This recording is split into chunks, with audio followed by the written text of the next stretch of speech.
So I was going to make a joke about that whole not cheating when it was in a different time zone, but I decided that was beneath me. The way everyone's beneath him. Welcome to the heart of the stories we tell.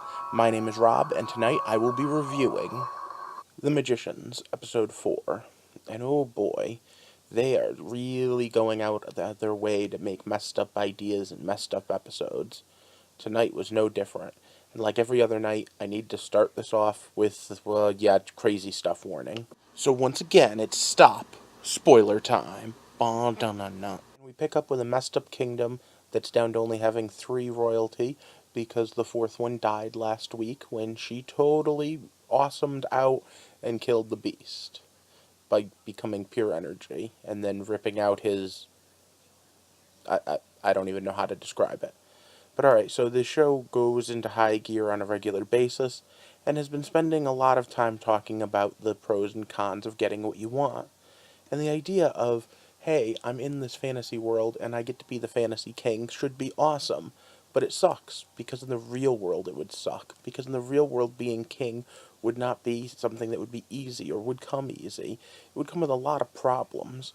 In fact, I'm willing to bet that most people aren't even somewhat equipped to deal with this sort of problem.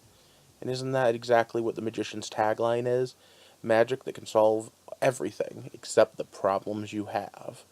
And again, Fillory is kind of the example of this, where the king who just needs to learn not to do magic, and one who does all sorts of bad things. Like, seriously, they, oof, creepy. But okay, so the show itself was pretty good, and we're still dealing with the ramifications of the whole Renard getting away. And now we have a trip that's needed to be taken into the real world, because we need to figure out exactly how we're going to save magic, how we're going to save Fillory. And that question becomes pretty hard because they never got here before. Remember, this is the 40th loop in a time loop, and over 40 times through, the beast has always won. And meanwhile, back in the real world, we have the whole, adults have to learn to do adult things, and adults need to learn to handle their own problems. And I really, really like this principle. He really has some idea of what's going on, like, conceptually, not just in the magic world. And of course, we have the whole Quentin just giving up on magic thing, and we have the fact that, I mean, it's kind of understandable when you think about exactly what he says. He's gotten everything he wants, and now all he wants is to be left alone. Instead of talking about weird magical effects or talking about monsters, instead I want to talk about depression, and the idea that no matter how happy you are, if you're depressed, you are your own worst enemy. You make yourself more upset. You find your own sadness again. And that's what Quentin is told at the end of this episode. He's told that at the end of the day, even if we did something to make you happy now, you'd just ruin it yourself. You'd find your own unhappiness. And part of that's a pretty important lesson to growing up, and a pretty hard one for someone who deals with an actual chemical malfunction in their brain. Because at the end of the day, how do you find your own happiness? How do you find what it is that would make you happy? Would you be happy if you were a millionaire? Well, what about all the problems that come with the money?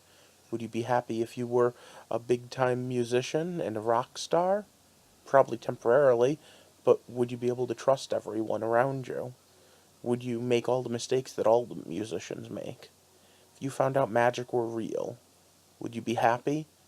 Or would it come with a whole new set of problems? Would it come with the problem of all of a sudden everyone's depending on you? And now, the fate of the world, worlds plural, are in your hands. How would you deal with that stress? How would you handle any of this? It's some food for thought on an episode that was pretty good and had a pretty strong theme. But if you like my videos, I'm going to ask you to subscribe, like, and share to help me build this community as we try to explore the themes and symbolism of all the stories, as we try to get to the heart of the stories we tell. Thanks for watching, and have a good night.